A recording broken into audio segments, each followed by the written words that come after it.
আসসালামু আলাইকুম। এখন শুনবেন সংবাদ শিরোনাম। প্রধান উপদেষ্টার বাসভবনের সামনে রাতভর ইনকিলাব মঞ্চের অবস্থান। নির্বাচনের আগেই হাদি হত্যার বিচার সম্পন্ন করার দাবি। দিনরাত প্রচারে ব্যস্ত প্রার্থীরা, বাড়ছে নির্বাচনী উত্তাপ। চাঁদপুর, গাজীপুর, যশোর সহ কয়েক জেলায় বিএনপি জামায়াত স্বতন্ত্র প্রার্থী কর্মী সমর্থকদের সংঘর্ষ। নির্বাচন ঘিরে মাঠে যৌথ বাহিনীর টহল জোরদার। বিশৃঙ্খলাকারীদের ছাড় নয়, 12 তারিখ সবাইকে নির্ভয়ে কেন্দ্রে যাওয়ার আহ্বান। আগামী সরকারের শপথ গ্রহণ বিষয়ে খোলাসা করলেন আইন উপদেষ্টা। জানালেন, ভোটের পর দ্রুততম সময়ে ওথ পড়ানো হবে এমপিদের। আসসালামু আলাইকুম। এতক্ষণ শুনছিলেন সংবাদ শিরোনাম, এখন শুনবেন বিস্তারিত। ওসমান হাদি হত্যার তদন্তে জাতিসংঘ বরাবর চিঠি ইস্যু না হওয়া পর্যন্ত আন্দোলন চালিয়ে যাওয়ার ঘোষণা দিয়েছে ইনকিলাব মঞ্চ। বৃহস্পতিবার দিবাগত রাতে হোটেল ইন্টারকন্টিনেন্টাল মোড়ে অবস্থান কর্মসূচি থেকে এই ঘোষণা দেন ইনকিলাব মঞ্চের সদস্য সচিব আব্দুল্লাহ আল জাবের। তিনি বলেন, প্রায় 2 মাস পেরিয়ে গেলেও এখনও দৃশ্যমান কোনো অগ্রগতি নেই হাদি হত্যার বিচারে। দাবি না মানলে আরও কঠোর কর্মসূচির হুঁশিয়ারিও দেন তিনি। বৃহস্পতিবার বিকাল 5টার দিকে প্রধান উপদেষ্টার বাসভবন যমুনার সামনে অবস্থান নেন ইনকিলাব মঞ্চের নেতারা। এদিন কর্মসূচিতে যোগ দেন প্রয়াত ওসমান হাদির স্ত্রী রাবেয়া ইসলাম শম্পা। হাদি হত্যার সুষ্ঠু বিচার ও জাতিসংঘের তত্ত্বাবধানে নিরপেক্ষ তদন্তের দাবিতে তাদের এই অবস্থান কর্মসূচি। আরও নেতাকর্মী মিছিল নিয়ে যমুনা অভিমুখে যাওয়ার চেষ্টা করলে হোটেল ইন্টারকন্টিনেন্টালের সামনে ব্যারিকেড দিয়ে আটকে দেয় পুলিশ। সেখানেই বসে পড়েন ইনকিলাব মঞ্চের নেতাকর্মীরা, দিতে থাকেন নানা স্লোগান।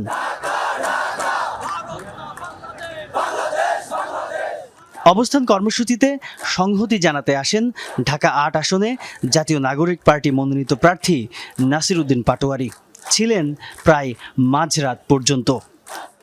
প্রধান উপদেষ্টা ওসমান হাদির প্রতিনিধিদের কাছে দেখা করতে টাল্টি বাল্টি দেখায়, কোনো ধরনের হাঙ্কি পাঙ্কি করবেন না। ইনকিলাব মঞ্চের নেতাদের অভিযোগ, ওসমান হাদি হত্যার বিচারে কোনো আগ্রহ নেই অন্তর্বর্তী সরকারের। দাবি দ্রুততার সাথে মেনে নিতে সরকারের প্রতি আহ্বান জানান তারা। তবে রাতে এক ফেসবুক পোস্টে ইনকিলাব মঞ্চের দাবি মেনে নেওয়ার কথা জানান প্রধান উপদেষ্টার প্রেস সচিব শফিকুল আলম। পোস্টে তিনি লেখেন, জাতিসংঘের মানবাধিকার বিষয়ক হাই কমিশনারের কার্যালয়কে যত দ্রুত সম্ভব তদন্ত পরিচালনার প্রস্তাব দেওয়া হবে। এই ঘটনায় পূর্ণ বিচার নিশ্চিত করার অঙ্গীকারে অন্তর্বর্তী সরকার অটল রয়েছে। দরজায় কড়া নাড়ছে ত্রয়োদশ জাতীয় সংসদ নির্বাচন। প্রচারণায় দিনরাত ব্যস্ত সময় পার করছেন প্রার্থী কর্মী সমর্থকরা। গাজীপুরে 1 আসনে প্রচারণায় ব্যস্ত সময় পার করছেন বিএনপি মনোনীত প্রার্থী মুজিবুর রহমান ও তার নেতাকর্মীরা। দিনভর ভোটারদের কাছে গিয়ে ভোট কামনা করেছেন তারা। পথসভায় লিফলেট বিতরণ সহ নানাভাবে দিচ্ছেন প্রতিশ্রুতি উন্নয়নের। যোগ দেন বিভিন্ন স্কুল কলেজের অনুষ্ঠানে। এ সময় তিনি নারী শ্রমিকদের জন্য তার দলের নানা উদ্যোগ তুলে ধরেন।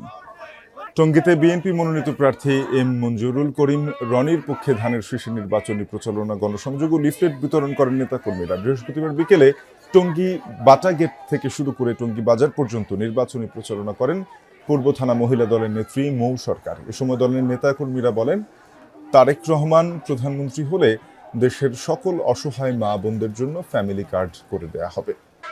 চাঁদপুর 4 আসনে বিএনপি ও স্বতন্ত্র প্রার্থীর সমর্থকদের মধ্যে সংঘর্ষ হয়েছে, এতে আহত হয়েছেন অন্তত 10 জন। দুপুরে ফরিদগঞ্জ উপজেলায় এই ঘটনা ঘটে। সকালে উপজেলার মুন্সিরহাট এলাকায় এই ঘটনা হয়। স্থানীয়রা জানান, এলাকায় গণসংযোগের সময় বিএনপি ও জামায়াত নেতাকর্মীরা মুখোমুখি হলে উত্তেজনা দেখা দেয়। এক পর্যায়ে বাধে সংঘর্ষ।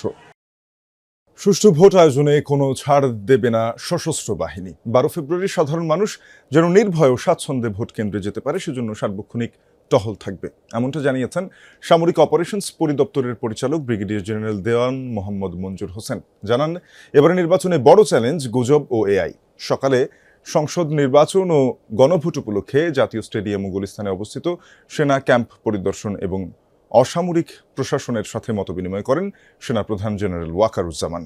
জানান, সুষ্ঠু নির্বাচনের বিষয়ে যা যা করা দরকার সশস্ত্র বাহিনী তার সবই করবে। ভোট কেন্দ্রে বিশৃঙ্খলা দমনে বল প্রয়োগ করার মতো পরিস্থিতি তৈরি হলে ধাপে ধাপে তার প্রয়োগ করা হবে। এদিকে সুষ্ঠু নির্বাচন নিশ্চিতে বিমান বাহিনী তাদের সম্পূর্ণ ক্ষমতা ব্যবহারে প্রস্তুত, জানিয়েছেন air chief marshal Hasan Mahmud Khan. Dhaka সেনানিবাসে ত্রয়োদশ জাতীয় সংসদ নির্বাচন ও গণভোট উপলক্ষে মাঠ পর্যায়ে নিয়োজিত বিমান বাহিনীর সদস্যদের উদ্দেশ্যে দিক নির্দেশনামূলক বক্তব্য দেন তিনি। এদিকে হেলিকপ্টার যোগে দুপুর 12টায় বরগুনা যান নৌবাহিনীর প্রধান অ্যাডমিরাল এম নাজমুল হাসান। নৌবাহিনীর সদস্যদের প্রতি নিষ্ঠা, আন্তরিকতা ও দেশপ্রেমের সাথে দায়িত্ব পালনের আহ্বান জানিয়েছেন তিনি। আমি কর্মস্পৃহা এবং উদ্যোগ এবং আন্তরিকতা দেখেছি, তাতে আমি নিশ্চিত বাংলাদেশ নৌবাহিনীর মোতায়েনকৃত প্রতিটি সদস্য তাদের দায়িত্ব সুচারুরূপে পালন করতে সক্ষম হবে ইনশাআল্লাহ। যদি সত্যি সত্যি কোনো ক্ষেত্রে অতিরিক্ত বল প্রয়োগের প্রয়োজন হয়, তাহলে রুলস অফ এনগেজমেন্টে যে ক্রমান্বয়ে ধারা দেওয়া আছে, যে ক্রমান্বয়ে বল প্রয়োগের মাত্রা বৃদ্ধির একটা প্রক্রিয়া আছে, সেটা অনুসরণ করে প্রয়োজনীয় ব্যবস্থা গ্রহণ করা হবে। যে কোনো পরিস্থিতিতে আমাদেরকে ভিজিবল থাকতে হবে, বসে থাকা যাবে না, আমাদের উপস্থিতিটাই। ভোটের পর দ্রুততম সময়ের মধ্যে এমপিদের শপথ পড়ানো হবে। এক্ষেত্রে প্রধান উপদেষ্টার পরামর্শক্রমে রাষ্ট্রপতি মনোনীত ব্যক্তি নবনির্বাচিত সংসদ সদস্যদের শপথ পড়াবেন, এমনটাই জানিয়েছেন আইন উপদেষ্টা আসিফ নজরুল। শপথ পড়াতে পারবেন প্রধান বিচারপতিও। প্রথম 3 দিনের মধ্যে শপথ পড়ানো না হলে সিইসি শপথ পড়াতে পারবেন বলে জানিয়েছে ইসি। এদিকে সিইসির সাথে এক বৈঠক শেষে ইউরোপীয় ইউনিয়ন জানিয়েছে দেশের আইন শৃঙ্খলা পরিস্থিতি ভালো দেখতে চায় তারা। সচিবালয়ে গণমাধ্যমের সাথে কথা বলেন অন্তর্বর্তী সরকারের আইন উপদেষ্টা ডক্টর আসিফ নজরুল। জানান, নির্বাচনের পর যত দ্রুত সম্ভব সংসদ সদস্যদের শপথ পড়ানোর ব্যবস্থা করা হবে। স্পিকার ও ডেপুটি স্পিকার না থাকায় নির্বাচিতদের 3 দিনের মধ্যে শপথ পড়াতে হলে প্রধান উপদেষ্টার পরামর্শক্রমে রাষ্ট্রপতির মনোনীত ব্যক্তি শপথ পড়াবেন।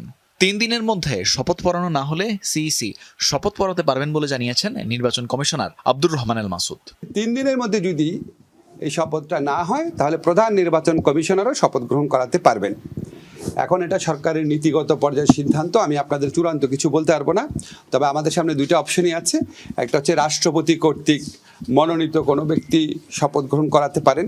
ফর এক্সাম্পল, যেমন হয়তো আমাদের প্রধান বিচারপতি হতে পারেন। আর যদি এটা না হয়, তাহলে আমাদের যে প্রধান নির্বাচন কমিশনার আছেন উনি শপথ গ্রহণ করাবেন।